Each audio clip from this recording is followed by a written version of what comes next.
Peace. Welcome to Insight from the Godz with Brother Knowledge and Brother Lakim.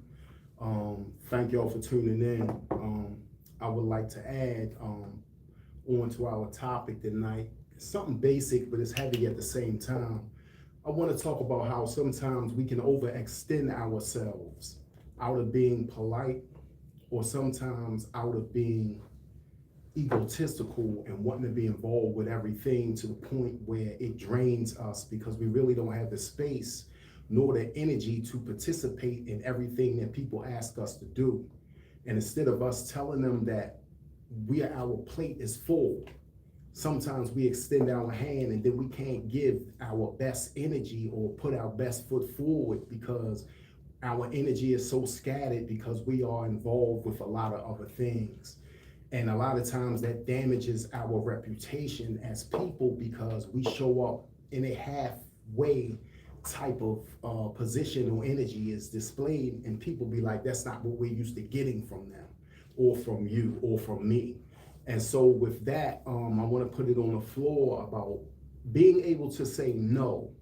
And a lot of times not being able to say no puts you at a disadvantage because you really don't have the energy or the space on your plate to participate in everything that everybody would like you to. No doubt, no doubt. They're the two most powerfulest letters connected to one word, N-O, no. Lately I've been watching, I stay on social media, just curious, seeing a lot of things. And I notice a lot of people post now, people are really coming into the realization that people are not who you think they are. A lot of people mistake people for friends and homies and co-workers and associates and all these different adjectives we add on to the value of what our relationship's supposed to represent. Lo and behold, most of those situations, we never really get a chance to really test the value of those relationships because we too busy liking everything because we're in favor of the person. We might like this person, so that allows us to blind ourselves sometimes to who they really are or bad traits that they may exhibit. And this is a lot of times lead to deception. We deceive ourselves. Sometimes we get mad at the person. Right. And really we should be looking at ourselves for being a poor judge of character. And a lot of times we don't put people through tests. Like, we wanted to talk about the art of the word no. Because once you tell a person no, that's how you really realize and determine how a person really feel about you. Indeed. Oftentimes when we friends or we've been together for years, we so used to the conditioning of benefiting off of the friendship or the relationship that we never get a chance to reciprocate the action or the favor or the benefit to the other person, because one person may be in a better shape than the other one, so it causes one person to always be needy. Right. And they never get a chance to return the favor, get the favor returned. So we mistake, and a lot of times when we fall out in relationships or friendships, a lot of times it be because of one bad choice or one choice that didn't coincide with what I expected from the person. Right. And then we end up not liking the person. We might have been friends for 10 years or longer. And you've never been in a situation where you needed the person. Right. Then all of a sudden, as soon as you need the person, they can't come through, or they tell you no. You got a problem with it. Now all that history goes down the drain all over that powerful word N-O. Right. So I always like to use that as my parameter to test the value of friendships sometimes, because if you never give a person a no, you'll never know how they feel. Right. And we're too busy trying to be liked and favored, so we don't tell people no when we really mean no. Right. We'll make up all kinds of excuses and all kinds of justifications to tell them instead of telling them no, because we're too afraid of hurting their feelings or disappointing them or letting them down. And that's what we really want to build on tonight. Exercising the word no to test your friendship, to see how they really feel about you, even your relationship sometimes. They might always expect you to do X, Y, and Z. And you always do X, Y, and Z, even when it's to your detriment or to your downfall or to your setback. Right. But just because you hold the title of friendship sometimes make you feel like you're obligated to always serve the person.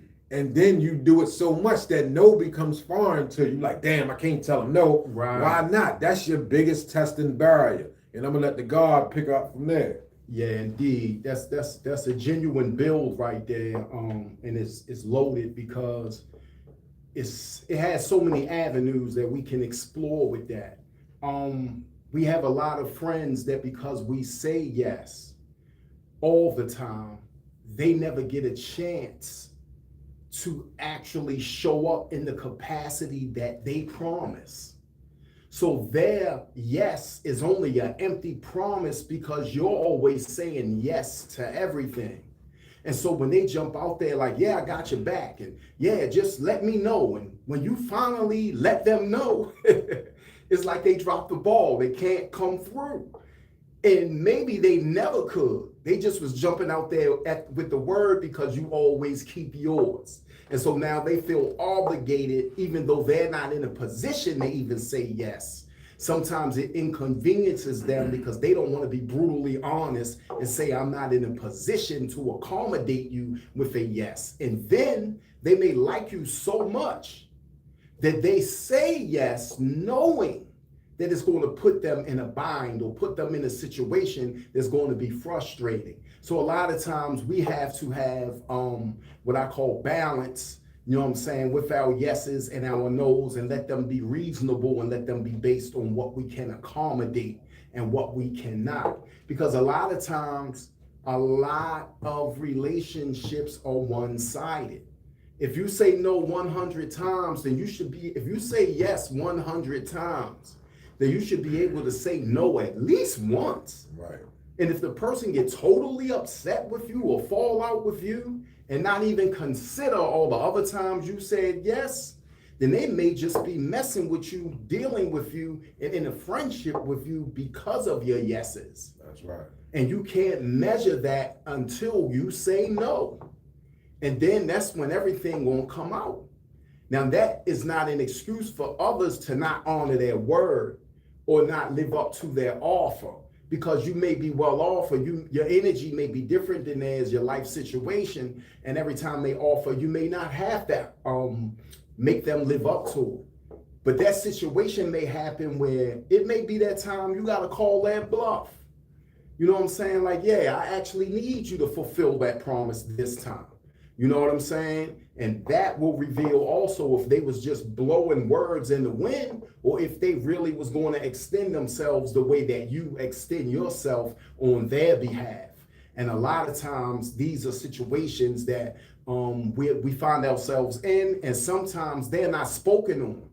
And so resentment and that energy builds up because nobody's honorable enough to say, man, this is what's occurring, this is what's happening, and so I'm not feeling that. And if you don't do that, then the friendship and the relationship becomes strained because nobody's revealing how they truly feel to each other because they don't have the heart and the courage nor the integrity and the honor to tell their friend, listen, at this very moment, this particular time, I'm unable to fulfill that request. And if they really have your back and if they are really in it to win it with you, you know what I'm saying, and down for that crown with you, then they will accept your no the same way they accept your yes. And they will take that into consideration and they will build themselves up off of what they can or cannot do also. Because we don't want to handicap our friends. And I'm going to let the God add on from that point. We don't want to handicap anybody by always saying yes. No doubt, no doubt. And it's like, we got to do better as a people, man. Our black culture, we got to do way much better now. It's like we're so selfish. It's like even when you just hear some of the basic conversations now, and I don't know where this shift transpired, but sometimes when you hear some of the basic conversations, especially with man and woman, right? It's always about what you can do for me or what are you bringing to the table, right? Versus like partnership, joint effort, right? And it's almost like at one time back in history, the man went out to do all the hunting and all the physical labor bring food back and make sure that the family was good. So the woman was taking care of the family at home. So therefore she couldn't work. She had to her job was to take care of the family and the household. And the man's job was to go out, hunt, and go to war and do whatever it is he had to do to bring enough resources back so that the woman could provide and lay the foundation while he is away from the home. Facts. But this is not the standard no more. It's like now the black women that's came up, they're very independent. Salute to the queens that's doing their thing because they is really balling. But don't ball and put the man to shame. Right. It's like it turned into a like, well, if you don't have as much as me or more, then I can't deal with you. But it's like, well, the whole world is against the black man. Right. So why is we so easily to separate? Mm-hmm. And this is another thing that killed me about integration. Because segregation is what made us unify. Right. Integration is what made us separate. Yep. And it's like, why do we only get along when we're forced to? So, and it starts in the home, in the black family, with the black man and the black woman, because it's so easy for us to cause friction, like as if you're expecting a perfect relationship or a perfect friendship. Nothing is perfect except the imperfection of it. That's the only thing perfect, that there is none, no perfection. Right. So why are we striving for an illusion that we call perfection? Why are we being punished and condemned for normal faults that transpire in human nature? And we'll take that and we'll channel that and use financial freedom to oppress our partner or our friend. Right. It's like we want riches and we want wealth and we want all these things all in a competition race, like an energy competition, like you're trying to outdo the next man and you're using this to shit on the next man. Right. And it's like, where did this come from? And it's like, we so supposed to be pro-black, we supposed to be so cultural, but we don't do shit to help feed the culture. Right. We just want the titles and the slogans and the Black Lives Matter chants and the marches. And then after that, we go right back on our own way and don't speak to each other, don't support each other, and don't help each other. So that's the biggest divide with our people, because we're the only culture that still do that. We give riches, same way with the man. I ain't just going on the woman. The man to get on the broad to help him out, or she might have rolled with him through the prison bit, and then he come home and get on his feet, and then all of a sudden he starts shitting on her because he coming from a place where he didn't really have nothing. Now he finally got something. They don't even know how to act with it because they're still trapped in a boy mindset. Fact. So they don't even know the importance of we are one, whether you my friend, my girlfriend, my wife, my whoever. We become one of the same struggle. So what I got, you should have. And it shouldn't be, well, how much you got? Well, I'm only going to give you back what you gave me. That's a trade agreement. Right. Ain't no love in that. This is exchange. Like, when did it becomes a trade agreement? Right. And people thinking that they're following love, and really it's about what you can do. And that's especially in friendships. A lot of friends is cool. You call a person cool because they did something for you. Yeah.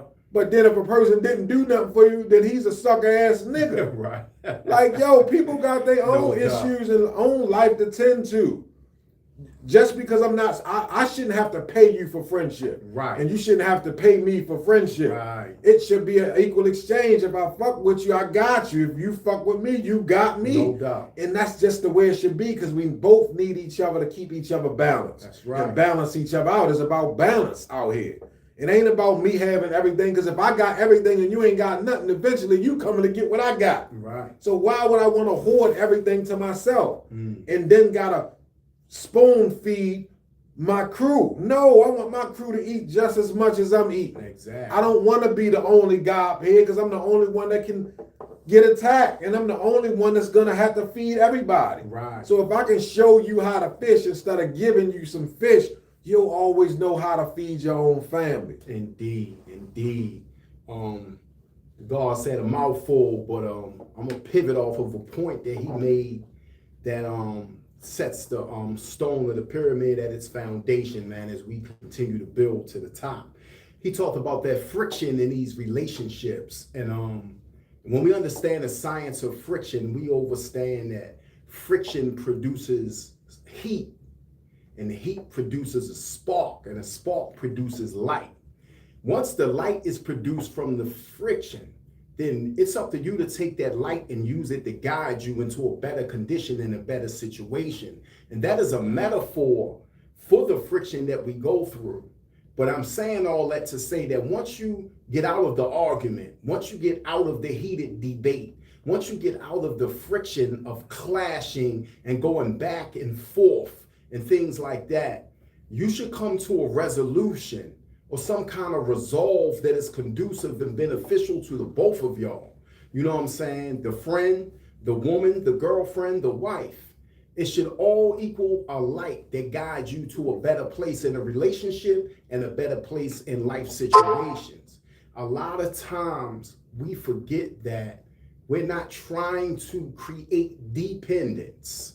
We're trying to create an interdependence where the family structure, the friendship structure, we're all interdependent on each other like the sun, the moon, and the stars and the universe. They all are interdependent off of the energy that they all exude. That's right. We're not trying to drain the sun of all its nutrients. We're not trying to take all of the nutrients from the moon or the earth or the water. There's an interdependence where these elements coexist in a balance.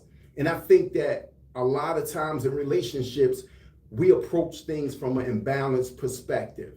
Like the God was just building on how everything is based on give me, give me, give me, let me have, or what do you got? You know what I'm saying? What if I have something that can straighten your consciousness out, that can realign your thinking, that can put you back on a path that leads to inner success and inner balance. And because of that, it allows you to control outward situations to your benefit. And now you're able to achieve more than you were able to achieve when your personal life was in disarray. And that is what relationships were based on back then. We all had a quality, an outstanding reference about ourselves that uplifted the people and benefited them when we came around them. It gave them something that was immaterial that allowed them to attract material to them. And I think that is the element that is missing in relationships, and it's still surrounding the no. When we was talking about being able to say no, when somebody's trying to pull you in a direction that you know is not conducive to your growth and development, you got to say no. You got to be able to say, no, I'm not feeling that. You know what I'm saying? And then you have to always look out for the ones that are saying they are your friends or they got your back. And when you come around, they try to dim your light because they are afraid that you're going to outshine them. You know what I'm saying? It's almost as if they become gatekeepers of opportunities and situations that you can benefit from, not knowing that if you benefit, we benefit. That's right. But they don't look at it like that. They are so afraid of your own potential instead of understanding that interdependence and that interlocking of that chain force that keep us connected and build us back. The God was building on integration. And that was the worst thing that could have ever happened to us because it took away our ability to create our own institutions, our own stores, our own movies, and our own neighborhoods. We wasn't relying on anybody outside of us to govern our neighborhoods. That's why co-parenting and Miss Jones down the street, she was cool with your family to the point where she corrected you if you got out of pocket because that was that interdependence that we needed to keep our neighborhoods and our communities together. And so when everybody started spreading out, started making this money, enough money to integrate into other establishments, they abandoned that and left and started spending their money in those places. And while they were spending their money in those places, the revenue of where they come from began to drop because they no longer invested money in their own neighborhoods, in their own communities, in their own youth. They gave up and sold out in a way that was so deceptive that they couldn't even see it at the time. They was just so happy to be around people who don't like them. And that is a serious problem, and that is why we're here. That is what we bring, an uncommon dialogue. We bring insight from the gods, and we heal you through what we know. And that's basically what the whole message is about all the time. There's a consistency in that. But before I proceed, I want to definitely shout out Mayor Brandon Scott. No doubt. He had a nice community event at CC Jackson Rec Center. Man of God Knowledge was present, man. It was a real good community interaction and involvement. Various other organizations was there. You know what I'm saying? We, Our, Us, Black Brothers Incorporated, the Tendia family was there. Several other organizations that mean a lot to our communities. And we want to salute them. The Peace Team was there also. We giving shout outs to all the brothers and all the sisters who was present, whether they were a part of an organization or not. If they just dropped in to show love and witness that. Special shout out to Brother Anthony Muhammad for delivering a powerful message. Special shout out to Captain Andrew Muhammad from the Nation of Islam, Brother Bilal. Glad that Brother Conrad is home, free from prison after 30-something years. And salute to all of my soldiers that are home. Salute to everybody that's really on this path of enlightenment and trying to change lives, man, and take this to the next level. With that, I'm gonna let the God add on. No doubt, man. Salute to them brothers, man. That was definitely an amazing event. I love to see the guys, man, still staying strong. And it's like we kind of like grew up together in prison, and just to see all of us out here, man, really boots on the ground, everybody going from different angles to help solve this problem out here, because we have big responsibility of why things the way they are. Indeed. Because of our absence intentionally and some unintentionally. Facts. But so it's only our right to come back and clean up as best we can and keep it moving and stay positive.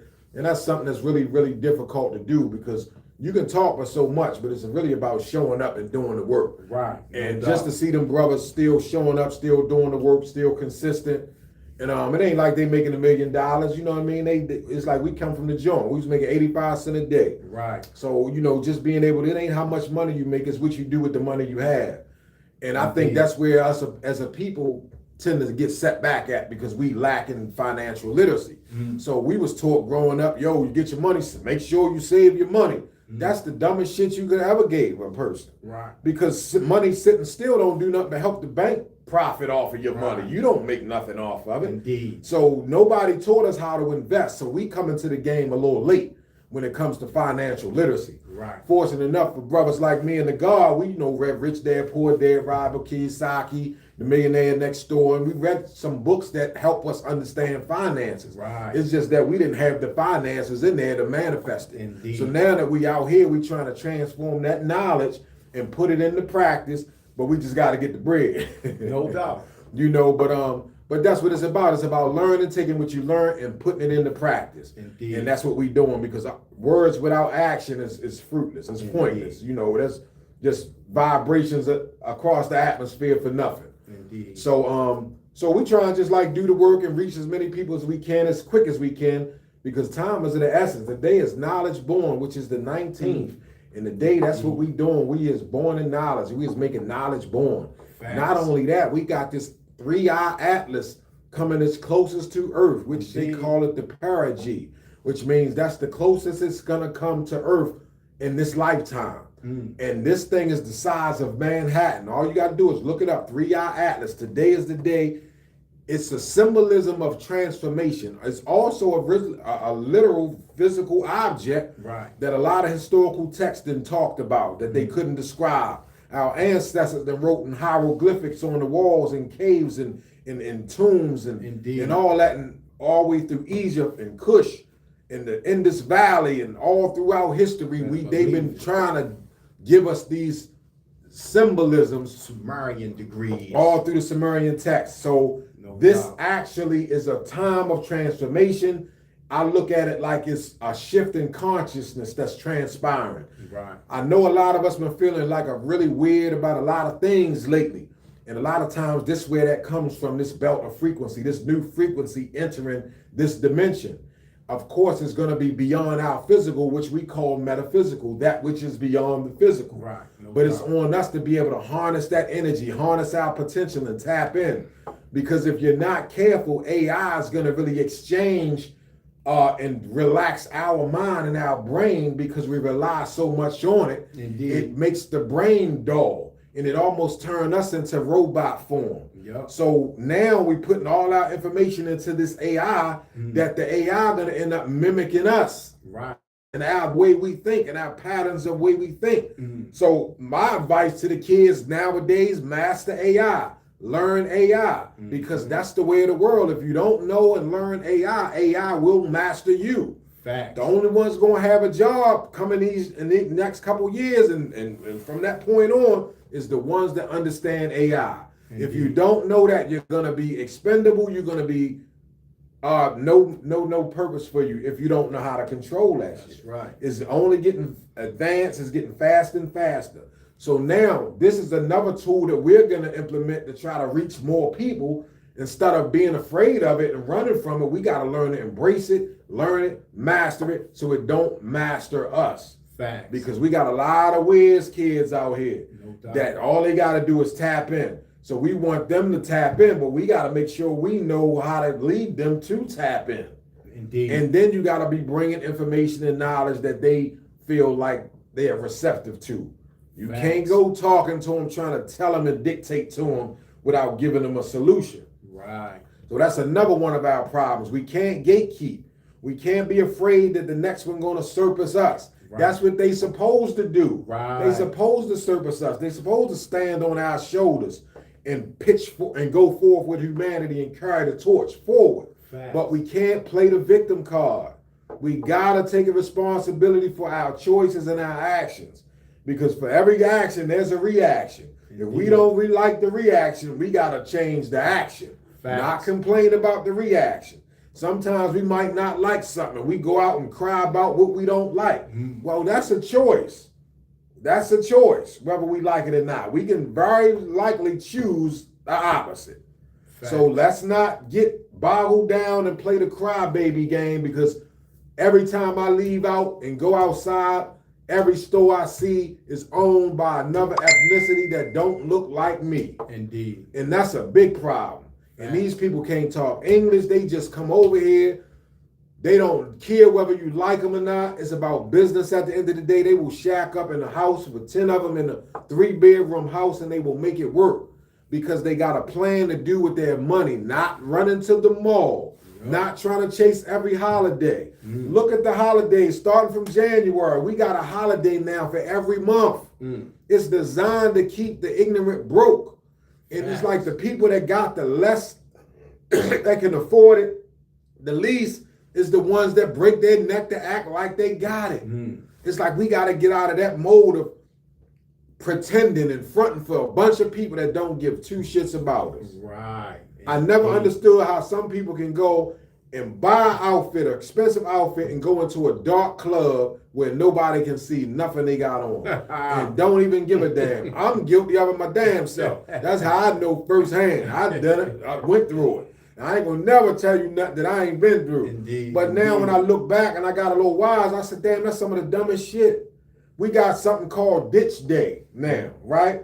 And this is when these motherfuckers will click up. They got the secret meeting, and people will click up and have a party and take a day off from work. I'm quite sure y'all know about it, Ditch Day, right?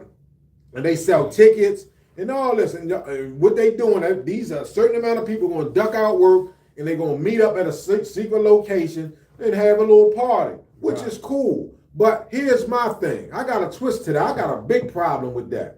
Why would you take a day off from a job you know you need, where you can really be getting your money, but you'll rather give some money and then lie to the establishment that you're supposed to work for, and then go and act like you're enjoying a good time when you know you need that paycheck? Not everybody, but a great majority of us really need that check. Otherwise, we will be working for ourselves. Indeed. So it's like we got to reorganize our priorities.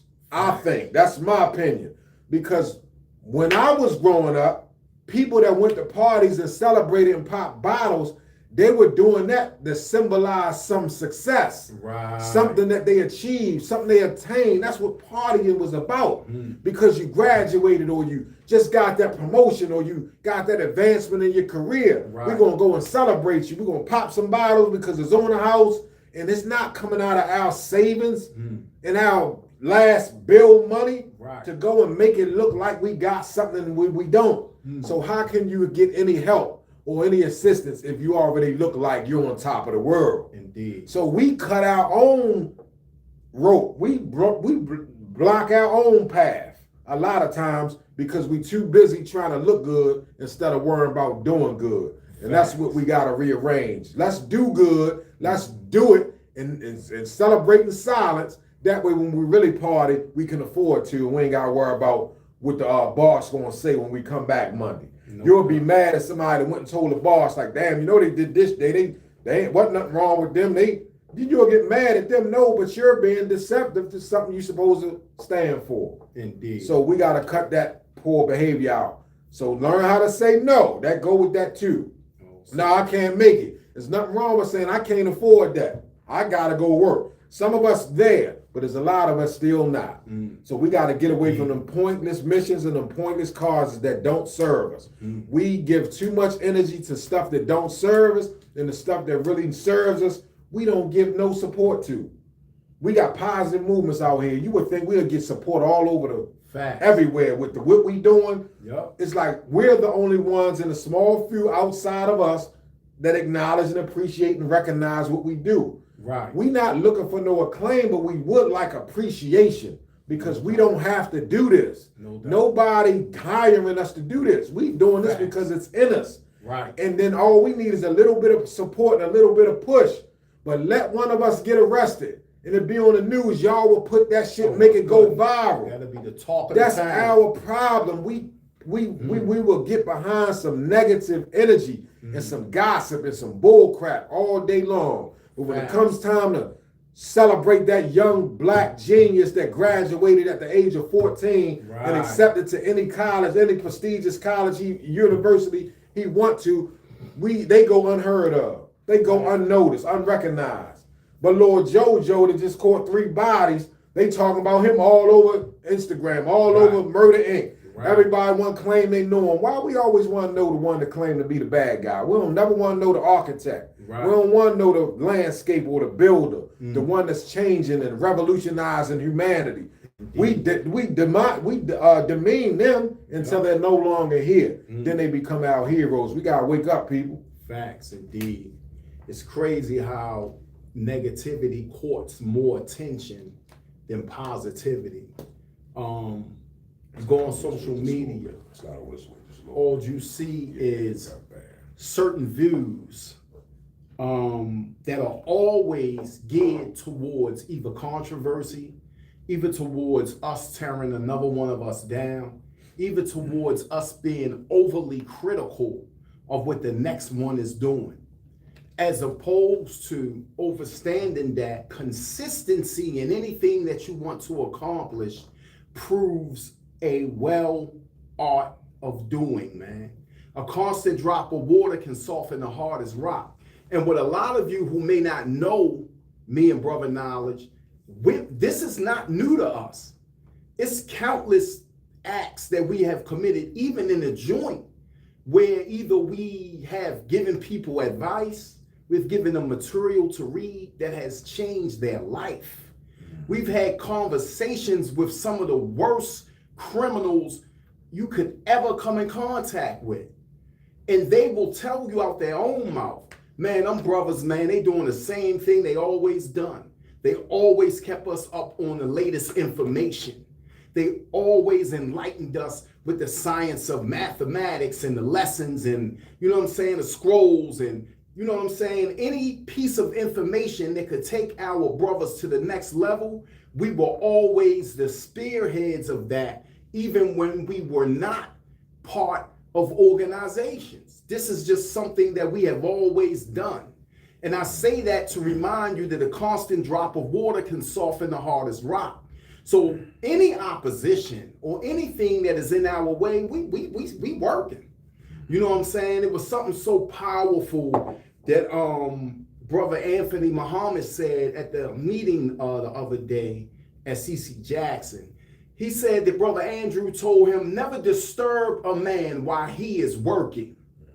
And I never forgot that. And I'm going to share that with y'all that's listening tonight. Never disturb anybody while they're in the process of working, because that work defines who they are. And anything that is a distraction, is a disturbance, taking you away from the work that you're supposed to be doing on yourself, on the community, on your children, and in your relationship? Why do you think social media is overcrowded with incidents about Christian rock and things that are always negative? Because those distractions are disrupting you, interrupting you from putting that work in. No doubt. You know what I'm saying? So all of these things are nothing but distractions. What's going on with Diddy? That ain't nothing new under the sun. Right. You know what I'm saying? Any immoral person that get power, you know what I'm saying, that has no discipline over himself, that is what will happen. And I'm pretty sure he's not the only one, and he's not going to be the last one. And there's a lot of others out there that are going unnamed, that they're not even dragging in the limelight. So don't let him become the best target that somebody else chose for you, while those acts are still being committed by the person you ain't even paying no mind, because the enemy so cleverly put your bifocal, your focal lens on Diddy. It's a whole bunch of Diddies out there that's doing a whole bunch of foolishness right now, and you ignoring them. Right. Because you want to focus only on him. Some of them live right next door to you. Some of them live right next door to you. Some of them even related to you. Shit. You know what I mean? But those distractions, don't disturb a man while he's working. Let him put that work in, because that is his defining moment. This is what defines us. When you see us building, when you see us talking to the youth, when you see us dropping these gems, this is what defines us. And like the brother said, if one of us get hurt the day of tomorrow, you know what I'm saying? The ancestors forbid, if one of us got hurt or went to jail or got ran over or got shot, you wouldn't stop hearing that. That would be the talk of the town. I told you. That's all the people waiting to see. That's all they waiting to see. I knew that was going to happen. Right. But let us open the building. Let us start spreading our word statewide like we already doing. You know what I'm saying? They'll keep that a secret. They'll keep that on hush. They don't want you to know about that. At that rec center last night, you would have thought it would be standing room only. Right. You would have thought that was a secret. I thought it wasn't going to be nowhere to stand in there. Right. But those kind of events, they only bring out those who are truly concerned, man. You know what I'm saying? And we got to remember that and understand that it has never been a large majority that have brought about a change. That's why the lessons talk about the 5%, a small percentage of people, but they are so powerful. Talk about the 144,000 in the Bible. That's a small number compared to the world population. Just 144,000 is chosen. Right. That ain't a lot of people at all. But what that should inform you of is that these few souls are rare. That's why it's not that many of them. So you got to recognize those rare souls when it's not that many of them that's putting this work in, enlightening your youth and talking about real topics, dealing with real issues. And just last couple of days ago, we had the topic at Brother Knowledge Group. We was talking about polygamy or misogyny. Monogamy, my bad. Because we understand that kind of topic is a topic that relates to our present condition. You know what I'm saying? We don't want to lay nothing on your table that's not current, that's not up to date, that's not in tune with the time and with what's going on and what's happening in our world today. And that's a lot of people with a lot of information, but a lot of that shit outdated. A lot of that shit don't fit the times that we are living in. That's right. And guess what? We going to move into a whole new year. So now it's time to let go of those old ideas that wasn't working or that have served their purpose. You keep trying to put the remix on it and make it work when if it wasn't working then or had a limited amount of time on it, it's time to put that record up and sing a new song, man. No doubt. You know what I'm saying? It's time to dance to a new tune, man. And that new tune is definitely our advancement, our awareness, and us channeling that energy, man, and putting forth that support and that love and stop all of the hate and all of the cunning and the deceitfulness against your own. You know what I mean? When you look at other people, man, they don't hate on their own the way we do. I'm not saying it don't go on with other people. I don't see it at all. But they hide it really good. Yes. Because I don't see it. No doubt. You know what I'm saying? And a lot of times you'll be hard pressed to find any of them tearing down another one. You know what I mean? And so what we got to do, man, is learn to really love ourselves, because your brother look like you, man. People around you look like you. How you gonna hate something that look like you, man? You know what I'm saying? And a lot of times I have to explain this, even when I'm building with my daughter, man, and my children, and they do things that I don't like. I have to inform them, I'm not condemning you as a person. I'm condemning the act that you commit. I love you as a person. That's not going to change. And sometimes we don't have the ability to articulate what we need to say to a person because we lack that skill. And so we say the wrong thing at the wrong time and we tear them down. Instead of being accurate with your words and describing what you don't like, it's not them you don't like. It's the act they committed, and their total life sum is not determined by those few acts that they have committed. And so we got to drop that kind of jewel on them, especially our youth, especially our women. We got to stand them back up, man. We got to stand the men back up, clean them up. You know what I'm saying? And make them stand on their square, man. You know what I mean? And let them be the true and living gods that they are. You know what I'm saying? Let our wisdoms be the true and living queens that they are. You know what I'm saying? Let them stand up. You know what I mean? Let them do everything that they supposed to do in their household, man. Not because they confined to just doing that, right, but because that is an attribute that brings out their feminine power and the queen in them. When they nurture and take care of their family and feed them and put that love in that meal in the kitchen. You know what I'm saying? That energy goes into that food, and when you digest that food, man, it's a power in that. You know what I'm saying? When your queen doing things around the house and doing things for you, and vice versa. When your masculine energy is revolving around everything that a man should be doing, that's when a woman wants to submit, not because she's weak.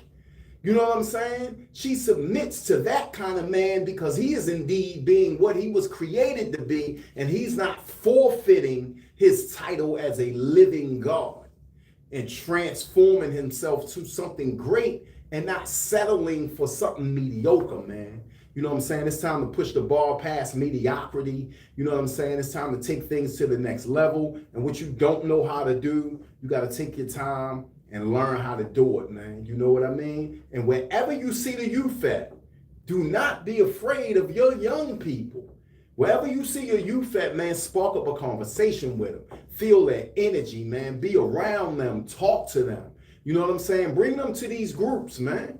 If you can't handle them or you think they rough around the edges, man, bring them to our groups. Set them amongst us, man. And we definitely got a word for them. We definitely got energy for them. We definitely got time for them. But don't think, and this go for the fathers and the mothers, that you're going to drop them on us and we're going to take over and relinquish your duty as in raising your children. That's not what our group for. Our group is to aid and assist in the process of them growing into what they were created to be. It's not for you to dump them on us while you go out and do whatever it is you think you're going to do in the street. No, we ain't babysitters. You know what I'm saying? We ain't got no daycare going on where you drop the children off and you go out and party. Oh, lock him in knowledge, got him. We got a few hours to mess around. No, because we might start giving them assignments for the family and they bring them home to you and the husband. And then next time we see them, then they got to build and explain on what dialogue y'all had about the information that we imparted to them. Because that's how we get the community back together. That's the next level, man. You know what I'm saying? It's not a game. This thing is real, man. We got to come more powerful. We got to come more dynamic. You know what I mean? As times change, man, and our youth not dummies. They pick up on energy, man. They can receive that light when you give it to them. Don't hold it back. Oh, that's too much for them. Man, it might be too much for you, right. But it don't mean it's too much for them. That's right. You know what I mean? And that's our duty as civilized men, man. And we always gonna do our duty, man. You know what I'm saying? For civilized man fail to perform its duty, you know what must be done. And man, we are never failing to perform our duty, man. We keep it wise and civilized. I'm gonna let the God add on. Yeah, man, we all responsible. We all got a role to play. Like where you lack, they'll fill the void. We want to give them the seed. We want to plant the seed. Facts. The rest of y'all job is to water it or help them water it themselves or become the water. But we gotta plant the seed. That's our duty, all of us. Like, especially when it comes to our culture. That's all we got is us. Don't nobody else care nothing about us that look like this. Indeed. But us. So my thing is we gotta get into a prosperity mindset and a mindset of learning how to look for opportunities instead of looking at problems. Right. Like the world is never gonna be free of problems. And it's never gonna be opportunity empty. It's all according to your perspective. So if you see opportunity, you're gonna make opportunity. You're gonna find a opportunity in every situation you find yourself in. Fact. But if you're looking for a problem, I guarantee you're gonna find them. They everywhere. And you know, you got some people that no matter what solution you got, they got a problem for it. And it's like, damn, I'm just trying to aid and assist, but you got an answer, but you really don't have an answer. We got a right problem. Right. I think our people got a right problem. That's what I came to the conclusion of. We just want to be right. We don't care whether it's right. We just want to be right. Even if it's supporting some shit that's wrong. We don't like to change our mind. We don't like to come up with a different idea. We can be serving an idea that don't even serve us. But since we so tunnel visioned out and so egotistical that we don't even want to let you know that, damn, you was right, I was wrong. Let me listen to you. Let me see what you know then. Right. We won't even do that. And that's how we hold our own selves back. Facts. Stuff that's working, that's what's right. The stuff that's not working, that's what's wrong. Don't put a cover on it. That's just like the Baltimore Ravens. I love my Ravens. I love our team. But we some shit. But some Ravens fan will get mad at that reality. Right. We won't even say it. We'll make every excuse up just because that's our team. That's not loyalty. Loyalty is saying, I love my boys, but they ain't going to make it this year. Right. That's what real loyalty is. And we got to learn how to assess our relationships with people the same way. Yeah, they're a good person. They just not good for me at this time. And it's okay to say that. Not condemn them while you with them and complain about them while you with them. We got to stop doing that poor behavior. When your man leave, now you talking about him. Right. Like all that fucked up behavior we keep exhibiting and we teaching these kids that is okay. And they mimicking us. Right. And then we wonder why they don't respect us. Yep. Like, how I'm going to trust you, nigga? And you just told me X, Y, Z. Right. You just told me about, how I'm going to trust you. Right. So we got to watch the behavior, our own behavior. Because you can tell them one thing, but they looking at what you do, not so much as what you say. Facts. So we got to keep all that in mind, keeping it real, meaning even in the midst of adversity, even if you got to suffer for it, that's a part of keeping it real. Yep. And that's the side that real niggas don't get it's no benefit to being a real nigga. Right. You do that because that's what you stand for. You're not looking for a reward for being real, but there's a lot of consequences that come with it. You're gonna get the shit end of the stick in most situations. Because a lot of people are not that authentic and real. Right. They only real when it's beneficial to them.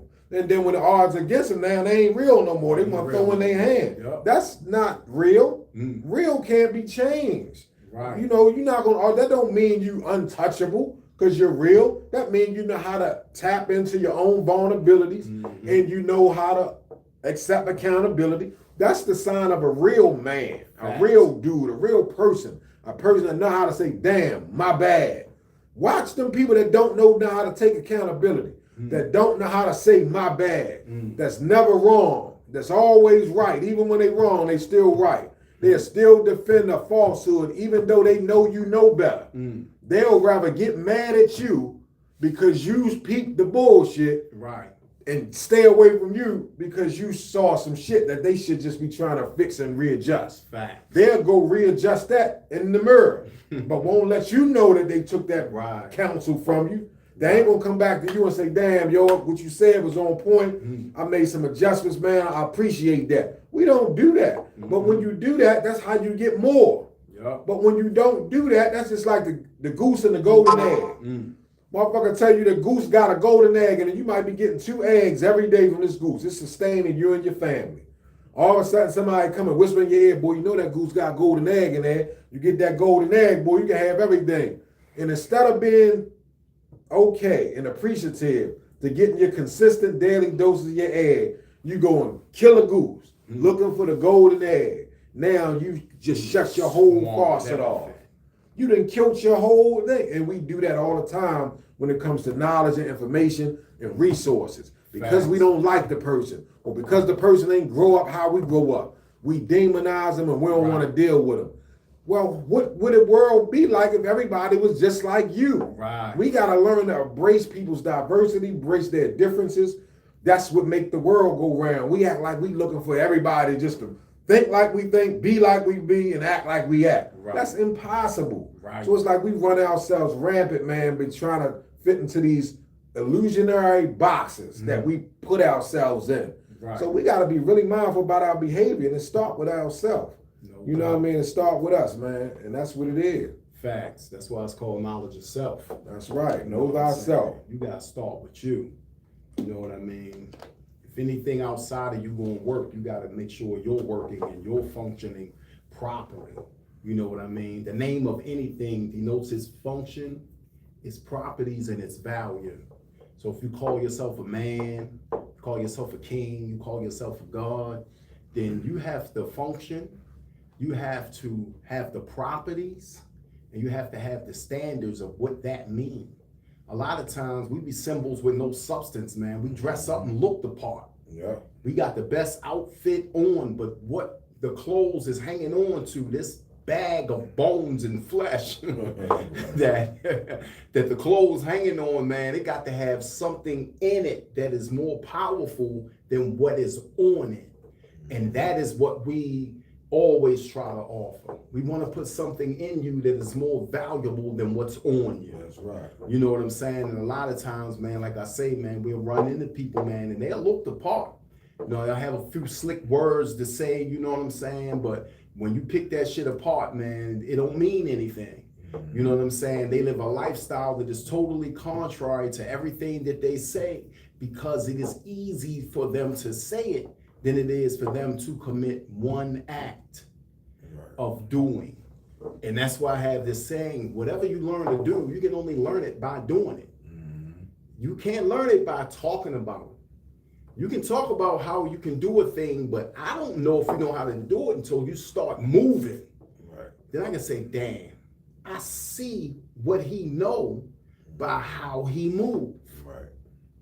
Some people think just reading a bunch of books or having information in your mind, that's good. It's good, but it's an aspect of that where now you got to carry out a lot of what you know and put it into reality. And that's where a lot of people drop the ball, because it takes tenacity, it takes willpower. You have to activate what you know. You have to have the courage enough to manifest what you know in front of the opposition or in front of people who might criticize it. That's right. You know what I'm saying? A lot of times I be saying stuff and people close to me will be like, oh, that's that jail stuff. You know what I'm saying? Oh, that's that knowledge of self stuff. That's that black man is God stuff. Or like one brother told me, oh, that's that Asiatic black man stuff, huh? And I'm like, damn, whatever it is, you got. Right, whatever it is, it got me not doing what you doing. That's right. And whatever it is you got that got you doing that, I don't want it if it's gonna make me do that. That's right. You know what I'm saying? And so the fact of the matter is, you have to know what you got and the value of what you got, because even if it has value and you don't recognize it, it ain't gonna work for you. That's right. Because you refuse to see the value of the power of what you possess. Right. So why should somebody outside of you see the value of that power when you don't even recognize it yourself and you are the possessor of it? That's right. You know what I'm saying? And so that's what we got, man. We trying to possess you, give you that possession. You know what I'm saying? Where you become a part of who you truly are, and you line that up with every action that you commit. So when you come in people's presence, when you breathe on them, when you touch them, when you impart principles to them, They'll walk away from you and never return to being the same person that they was before they met you. You know what I'm saying? And that's part of being magnetic. And you got to keep this in mind. Some people fear how magnetic you may be. Because you may, or they may think that you're blocking whatever attention, whatever props, and whatever monetary gain they was receiving before you came around. You know what I'm saying? But the truly talented, the truly gifted, they don't fear that. They welcome other talents around them because they realize this can make my job easy. That's right. This can help me. I can help them. It's a us thing. You know what I'm saying? And that's how we move forward. But if we don't do that, then we're not going to move forward, because while we trying to go this way, you got somebody on the boat with you trying to go in another direction. You know what I'm saying? They're going to say they're going in the direction you're going on, and that's back to that no again. They're going to be like, yeah, I'm with it. Knowing damn well they not with it, but they don't have the courage or the heart to be like, man, that ain't way I'm at with it. I'm trying to go this way. Right. You know what I'm saying? And if you're trying to go that way, cool, go ahead. But I'm going to keep moving forward because we got progress to be made, man. Yes, you know what I'm saying? We got progress to be made. We got history to be made, man. We're going to walk into a new year. You know what I'm saying? We walking into those new ideas, man. And really the idea ain't new. We just applying new energy to an old idea and making it move and making it work. You know what I'm saying? Making it manifest for us, man, in real life and in real time. You know what I'm saying? And again, I want to salute everybody, man, that's doing that real work. I want to salute all the mothers that's raising her daughter to be a young princess and a young queen. I want to salute them black women, man, that's really trying to hold their house down. Black women that's really trying to make relationships work and not, you know what I'm saying, be out in the streets doing every damn thing that is totally disrespectful. I want to salute the black women that ain't on social media twerking in front of her daughter, right, not knowing the daughter going to learn how to do that by observation, even if you tell her not to do it. Chasing likes. Chasing likes.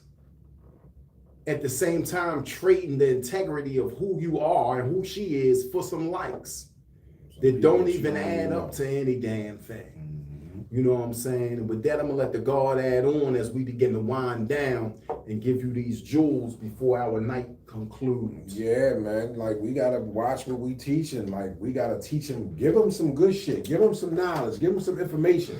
Give them some leadership. We want to blame the school. We want to blame society. All that shit start in the household. Right. How you raising them. Women, stop raising these young boys to be the man that you wouldn't even date. You gotta stop doing that. Stop handicapping. Let them learn how to do shit on their own. Right. Give them little allowance. Give them rewards. Give them shit for earning it, though. Right. Don't give them through entitlement, because you're creating a spoiled brat that will never respect you. Right. And then they're gonna go out into the world empty, and then they're gonna be a reflection of what they learned in their household, which is nothing. Thanks. So the world gonna view you through them, even the people they come in contact with. Teach them decent respect and manners and how to have posture and how to conform themselves with a sense of integrity and respect. It starts at home. We send them out into the world empty. This is why the influence of the world can be so damaging to them. And it's like glue to them, because they don't have nothing else in them. Right. But if you give them a foundation coming from the household, then they got that to defend against the world. Facts. Depending on the levels, because there's levels to it. Right. There's a process. As they grow and get older, there's a process. And even with the young women, you gotta teach them that their womb is a vessel. That's what make them the goddess. Right. Because they can produce life from out of their womb. That was once sacred. Now it's been like just has no value no more. You know, and your value shouldn't be based around your sexual organs or your sexual preference. That shouldn't be what your value should be based around. Right. You should have so much more to offer the world. I was just in the barber shop before coming up here, and there was a sister in there that just happened to be hanging out, just talking, shooting the shit. So she and this motherfucker, she talking to the two of the barbers that's in there, and she's sharing her baby's father texts with the guys in there, because the guy is really being merciful. He humbling himself. I guess he want to make it work out with the girl. but she feels some kind of way about him. Now he looked weak to her, right? Because he not rude, he not disrespectful. So she literally read it, and instead of getting the meat out of the message and being appreciative that he opened up that much to express how he feel and how he wanted to work with her and the kids, she in here trashing him and talking about he don't even talk like this. He must have got this from.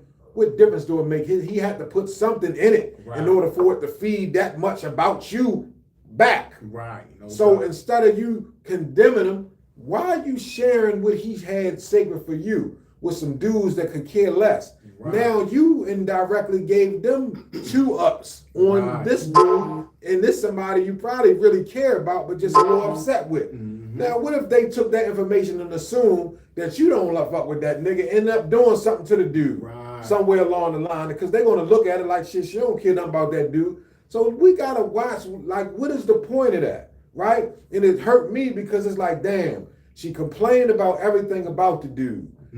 But he worked, he got a decent job, but I guess he don't make enough money for her. Now, and I don't like to judge people, but she didn't look worth nothing, no desirable to have that kind of stance. Her body was built like a goddamn refrigerator, right? And I don't like to really talk about people, but when they do that, they give me an invitation to say that. But although it wasn't my business, I'm getting my hair cut, but it was killing me inside not to say nothing. Because it's like, damn, get a man a break. He trying. He could be doing a whole lot of other shit. So all you can do is complain about the little things. If you don't like him, leave him completely alone. Don't like him when he get paid and then want money from him. Because all you're doing is you rewriting your own karma to get visited that same justice. Because the same person that you ass kissing and letting treat you any kind of way because you like them, they're going to end up treating you the same exact way that you treating him. You can't escape it. And then you'll cry that men ain't shit. No, you created that dynamic to be repeated on yourself. So you got to watch how you treat people. You know what I mean? And it's like we're so selfish nowadays. We so entitled. Like it's pussy and shit everywhere. That doesn't require a person to just start giving you money just because you might look nice or you got, you know, this and that. They can get that. What other value do you offer outside of that? Where do you measure up? What make this high value man gonna accept you? You might want him, a nigga making 6 figures, but do he want you? That don't. That's what y'all don't think about. You think just because you're a woman that you supposed to just get this entitlement. That's what I disagree with, those kind of women. Of course, not all women. It's just a select few of those. But it just bothered me so bad today because she like really sharing this man's info. She literally reading it out loud. His whole message that he sent to her, like a whole letter on her phone. And she making fun of him in here with some dudes. Like that was totally foul. That was totally blasphemy to me. You know what I mean? So it was like, man, we got to wake up. We got to start appreciating the people that really matter and that really care and stop giving credit to the ones that you know don't give 2 shits about you. And we got a big problem with that in our culture. We'll kiss somebody's ass and chase behind somebody that's not paying us no mind. And the one that's giving us the attention, that's being honest and loyal and manifesting integrity, we tend to give them the silent treatment and give them the shunning treatment. Like we got it all backwards. We got to reverse the script. We got to rewrite the record because wherever pattern we following is definitely leading to our destruction. But we got to wake up, people. Big shout out to Broadway band from the Peace Team. Gave us a salute. He gave Kim a salute. Big shout out to Broadway. Shout out to Humble Hustlers. Humble Hustlers. Now, man, the house. Shout out to them. I'm trying to think of all the brothers, man, that we might have missed. Man, is recognized. Keep doing what you're doing. I know it's slow, but we're going to get through it. We're going to keep pushing. We're going to bear the lean on each other. As long as all of us is involved, it's going to be that much easier for all of us collectively. Only the selfish people is going to be the ones that's going to perish because they're going to have to die with that shit. You know what I mean? What good is it? In the Bible, it says easier for a camel to pass through the eye of a needle than a rich man to enter the kingdom of heaven. And that's what that means. You can't die with that shit. Share it is to be shared, is to be distributed. You've been blessed with it for a reason, not necessarily nothing financial. It could be knowledge, it could be information, it could be connections. It can be networks. Your It can support. your support. It can be some equipment that you might need Right. that you're not using that you know I may need. Right. It's about that. That's how you get your blessings, Right. by dispersing it to where it's needed most, not to who you want to have it. It's to Facts. who need it the most. Indeed. And that's the jewel. And we're gonna close on that. Don't forget, say no. Ain't nothing wrong with it. You gotta test people out and see how they really feel about you. And that's the only way you're gonna really know how they feel, about how they act after you tell them no. Indeed. 85% of the people gonna stop speaking to you. Let them tell you, let you tell them no. I Facts. trust you. If they feel like they need you, make sure you can need them as well. Don't let that shit be a one-way street, because the takers don't have no limits. You know what I'm saying? That's right. So if you're a giver, you better put some limits on it. You better believe it. Shout out to Uncommon Dialogue and Heal. We're No going to catch doubt. y'all at the first of the year, second week of January. We having a part 2 of monogamy. That's an interesting conversation. We got to finish building on it. Facts. We got some interesting perspectives. We're going to have some women in the house to get some women's perspectives, because I know they feel some kind of way and they need some understanding and clarity on that as well. Indeed. So, and that's what it is. I'm going to pass it to God, let him close it out. Salute. Salute. Y'all know time is the God's way of stopping everything from happening at once. But man, listen, man, don't be dismayed, man. We got group coming up this Wednesday, man. Heal is still in full operation. You know what I mean? We got one last group, you know what I'm saying, before the year close out, man. We're gonna get up in here, we're gonna build, we're gonna politic on it, we're gonna talk about it. You know what I'm saying? We're going to have these discussions, man, that's life-changing, man. Shout out to all our supporters. Shout out to all the brothers who always give us that support, man, that sincere, you know what I'm saying, love, man. And we love y'all back, you know what I'm saying, without doubt or contradiction, man. You know what I mean? Larry Mack, I see you on there. You say pride is a dangerous drug. No doubt, bro. No doubt. No doubt. That Brother pride. Larry, peace. No doubt. No doubt. Indeed, Brother Larry, what's up. good man. But before we close out, man, I want y'all to understand, man, that we definitely have a mission and a goal. And like Brother Knowledge just wrote a powerful book, man, finding your life purpose, man. Finding your why, man. You know what I'm saying? And we found ours. And we are finding it as we found That's it. right. We You know what I'm continue to saying? discover it. Indeed. You know what I mean? Again, shout out to my big homie Clark, man. Shout out to O, man. We love y'all brothers, man. And y'all keep shining. You know what I mean? And you know how I always do, man. Shout out to LT. Shout out to Murphy Holmes. Shout out to B More in its entirety. Shout out to the Bronx. Shout out to 163rd Force Projects 25. Y'all know what it is. Love y'all. Kiani, love you, man. To all my family in New York. Peace.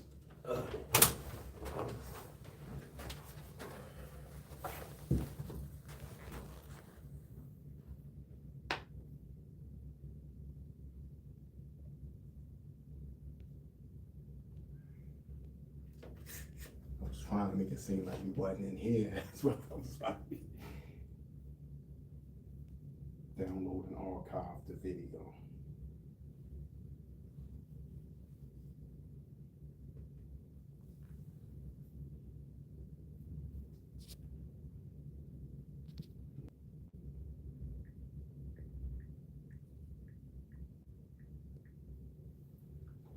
Use the bathroom.